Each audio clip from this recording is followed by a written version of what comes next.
Introduction. The real and the unreal.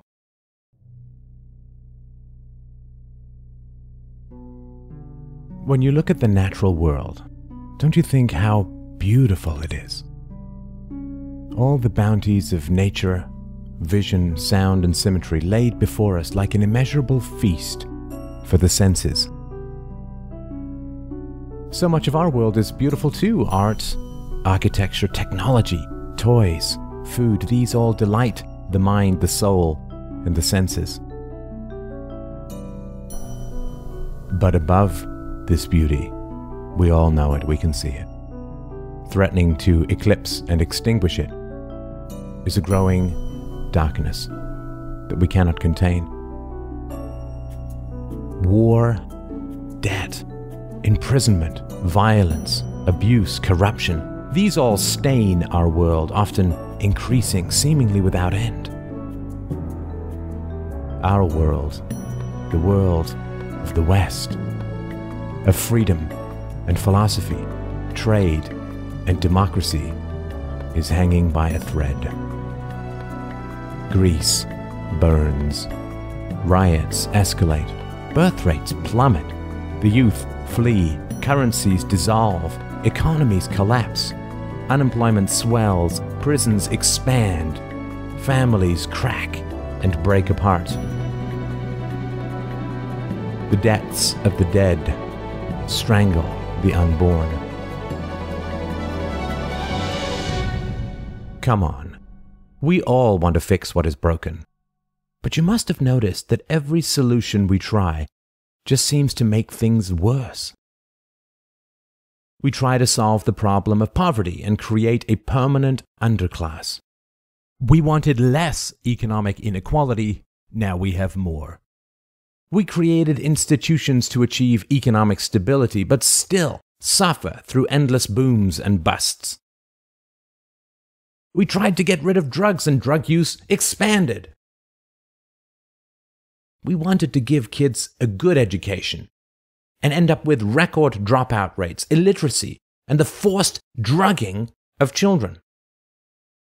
We tried to help people save for their old age, only to hand them empty IOUs that enslave their children. What keeps going so terribly wrong?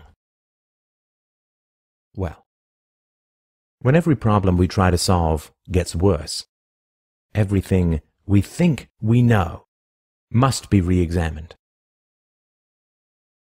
When our freedoms turn into chains, when wealth drowns in debt, when education devolves into indoctrination, when national defense becomes foreign invasion, when money becomes counterfeiting and security degrades into kidnapping and imprisonment, we need to stop what we are doing, admit we are lost, and re-examine our map, our moral map. If we keep going south when we want to go north, our map is most likely upside down. When all our good intentions turn to evil, our definitions of virtue and vice are almost certainly backwards.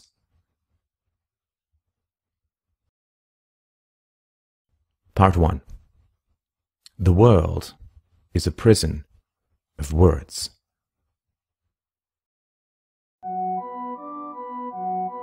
The beginning of wisdom is to call things by their proper names. Of all the tools we have invented, words are the most powerful, the most productive, and the most dangerous. Words can classify, identify, conceptualize, abstract, beautify.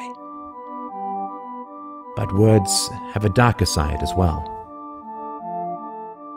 Words can organize rational similarities, but words can also create false divisions.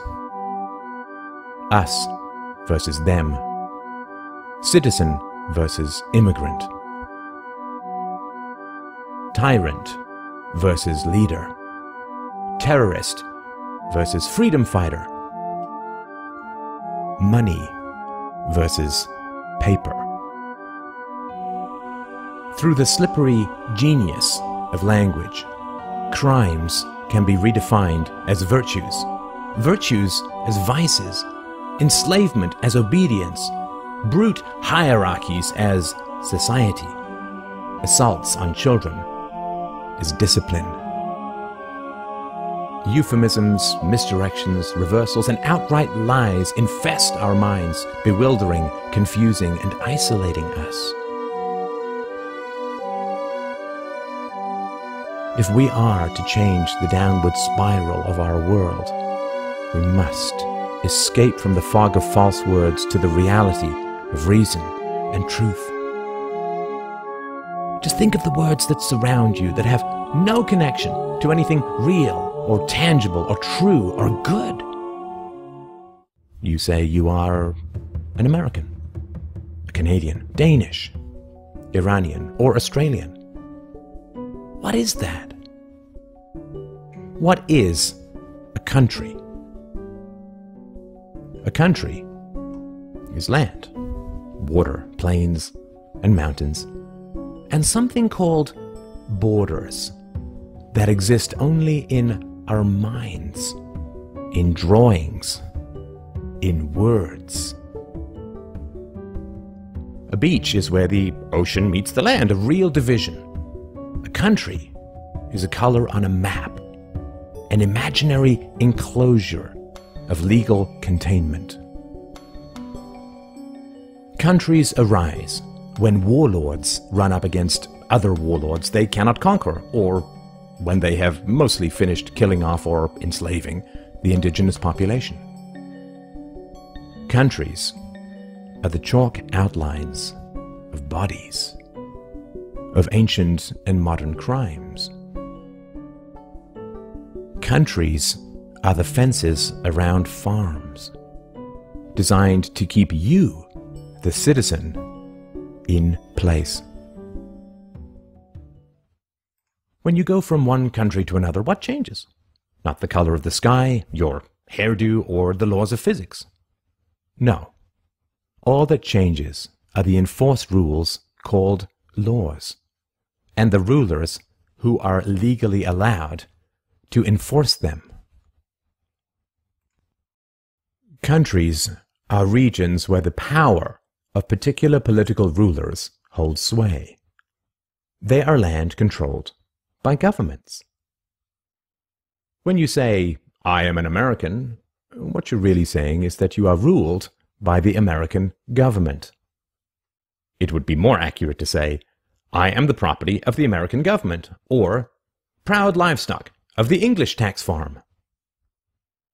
If dairy cows could talk, they would say, "I am owned by Farmer Jones," or "I am kept on the Jones farm." How is it different for you? This is the great danger of words. Countries are places where a tiny minority can use force to make you obey their words, called laws. In a country, you must obey the millions of constantly changing words, or you will be kidnapped and caged. It doesn't matter how many words there are, or whether it's even possible to know them all. You can be locked up for disobeying the unknowable at any time. These magic words can convert people from honest citizen to evil criminal at the stroke of a pen. In 1933, in America, it was legal to own gold and illegal to drink alcohol. The next year, it was legal to drink alcohol and illegal to own gold. Who alone has the power to do this? The state. The state is a group of individuals with a monopoly on the legal use of violence. And it is only words that blind us from seeing this basic truth. Words have the dangerous power to obscure the moral reality of the state. The word law sounds better than force. Social contract sounds better than enforced obedience. Taxation sounds better than theft. Central banking sounds better than counterfeiting. Corporation sounds better than legal immunity. Arrest sounds better than kidnapping.